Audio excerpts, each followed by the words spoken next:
He kicked the door in so hard, the whole cabin shook. It was 1 a.m.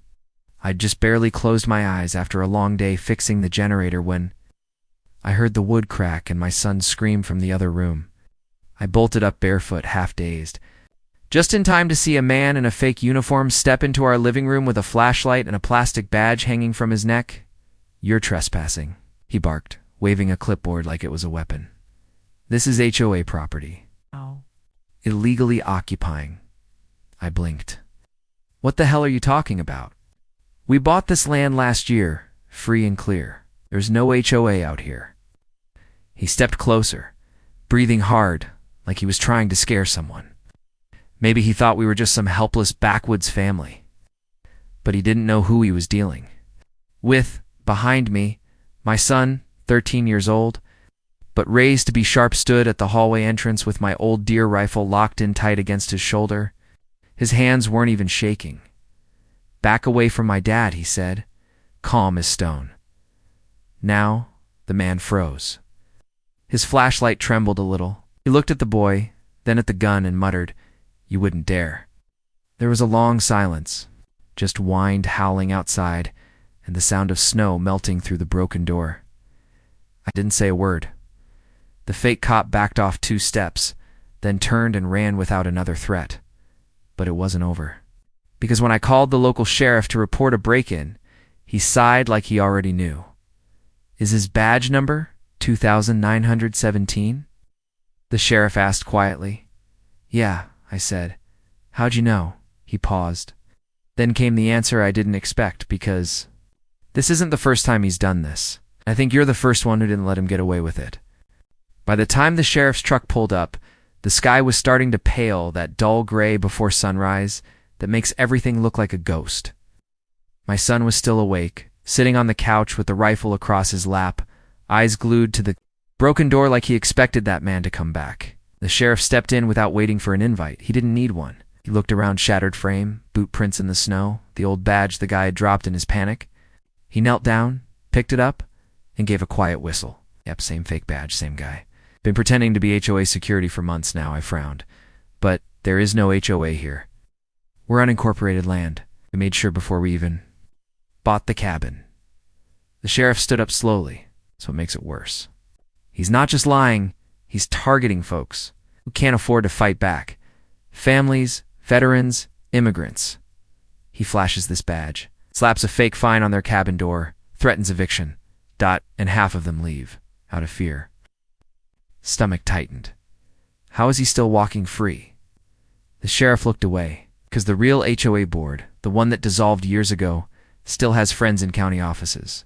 Every time we try to press charges, someone up top makes it vanish. Paperwork gets lost. Witnesses get scared. That last word hit hard, because for the first time, I realized what would have happened if my son hadn't stood his ground. If he'd panicked, if I hadn't trained him the way my dad trained me. The sheriff lowered his voice. "But you're not like the others, are you? You're not just another scared cabin owner." I didn't respond. Just gave him a long look. One he seemed to understand. He nodded. "I need your help. We can't beat him with reports. But if we catch him on tape, using force, impersonating law, I can bring that to the state." I crossed my arms. "You want to use me as bait?" The sheriff didn't blink. "Only if you're up for it." I glanced at my son, who was still watching the door. No fear, just steady focus. "If he comes back," I said, "he's not leaving the same way again." That night, I didn't sleep. Neither did my son. We fixed the door the best we could. Old wood, some nails, and a steel bar I welded years ago for just in case. Turns out just in case had finally shown up. By morning, the sheriff had left a trail camera hidden in the trees, 2 body cams in our cabin, and a mic tucked near the front porch light. He said not to confront him too soon this time. Let him threaten. Let the camera catch everything.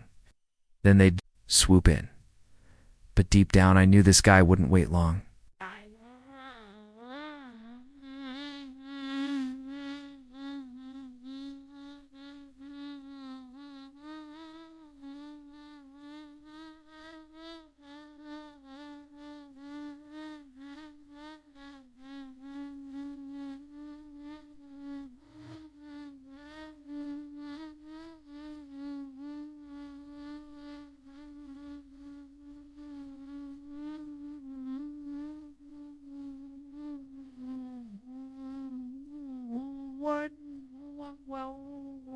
want, where I want, what I want, why I want, where I want, what I want, what I want, what I want, why I want, what I want, what I want, what I want, what I want, what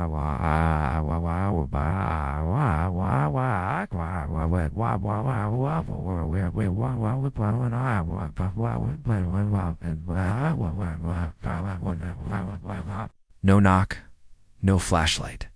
Just the sound of tires crunching slow over gravel, and silence. I peeked through the curtain. Same beat-up SUV, same guy, only this time he wasn't alone. Two others stepped out with him, both dressed in tactical black. Ties, the other had what looked like pepper spray. My pulse spiked. This wasn't HOA business. This was a full-blown setup. I motioned to my son. He nodded, grabbed the walkie, and whispered, "3 men, coming up fast. One has spray. One has cuffs?" The sheriff's voice crackled back. "Understood. We're en route. 5 minutes out. Hold your position." But they didn't wait 5 minutes. The lead guy marched straight to the cabin and pounded on the door like he owned it. "This is your final notice. Come out now, or we're taking you in for trespassing and obstruction." I opened the door just enough to meet his eyes. "You're making a big mistake," I said, calm. He smirked. "You think hiding in this dump gives you rights? You people don't own anything out here? This land's under HOA control? Always. Has been." It's when my son, from behind the couch, flipped the switch on the main camera feed, sending it live to the sheriff's unit. And I said the line I'd been waiting to use. Funny, because according to the state records, I bought this land from the man who founded the HOA, and the title says I own everything within 5 square miles. His face changed. Just 4. A second, then came the twist. He reached into his jacket and pulled out a taser. "Doesn't matter," he hissed. "You're not walking away this time." But he forgot one thing. We weren't alone anymore. The red and blue lights hit the treetops before he even got the taser fully raised. Tires screamed behind him to sheriff trucks cutting off the driveway with precision. The 3 men spun around, eyes wide, just as 6 deputies poured out. With rifles drawn, "Drop everything. Hands where we can see them," one shouted. For a split second, the fake HOA cop looked like he was about to run. But my son stepped out onto the porch, rifle aimed low but steady. Just like I taught him not to shoot, just to stand his ground. He didn't say a word. The 3 men froze. They knew it was over. The lead deputy stormed forward, cuffing the fake cop as he started to babble nonsense about legal authority and emergency jurisdiction. But nobody was buying it this time. The sheriff got out last. Calm, slow, almost satisfied. "You really thought we wouldn't catch you, huh?" he said, yanking the plastic badge from around the man's neck.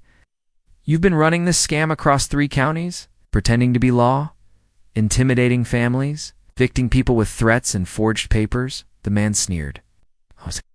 "Enforcing order. These cabins are a mess. Someone has to keep standards." The sheriff cut him off. "You're not a cop. You're not HOA, and you just broke into private property with intent to harm." He turned to me, and that live stream, already downloaded, already sent to the state. They'll be waiting for him. I exhaled for the first time in what felt like hours. The deputies rounded up the other 2, both ex-security guards with records of impersonation and assault. One of them tried to argue, but the body cam footage did all the talking. The sheriff walked over, quieter now. "You held your ground better than most. Most folks break. Leave. You didn't." I nodded slowly, because I knew I wasn't wrong, and I wasn't alone. I looked at my son, who was still on the porch, watching every movement like a hawk. The sheriff smiled. "Kid's sharp. Reminds me of someone I served with." I raised an eyebrow. "You served? Marine Corps?" "Retired last year.